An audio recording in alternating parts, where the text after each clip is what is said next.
હવે વહી આવો ઉત્સેચક ઉપર. કોના ઉપર વહી આવો? ઉત્સેચક. સાહેબ 3 પ્રકારના ઉત્સેચક યાદ રાખવાના. કેટલા પ્રકારના? 3. હવે આમાંથી તમે જુઓ અગાઉ ભણી જ ગયા છો.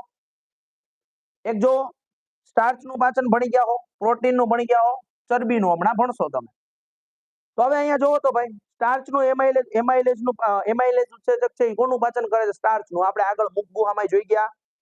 ચલો અહીંયા ટ્રિપ્સિન છે સાહેબ. આપણે ત્યાં શું જોયું હતું જઠરમાં? પેપ્સિન હતું. અહીંયા શું છે? ટ્રિપ્સિન. અહીંયા લાઇપેઝ છે એ કોનું પાચન કરશે? ચરબીનું પાચન કરશે. કોનું પાચન કરશે? ચરબી. આમાં પ્રશ્ન સાહેબ કઈ રીતે પૂછાય? તો કે એમાઇલેઝ છે એ કોનું પાચન માટે જવાબદાર છે? સ્ટાર્ચ. પછી પ્રોટીન માટે 2 ભાગ પડશે. એક જઠરમાં આવશે અને એક ક્યાં આવશે? સ્વાદુપિંડ. સ્વાદુપિંડનું પૂછે તો કોણ આવશે? ટ્રિપ્સિન. અને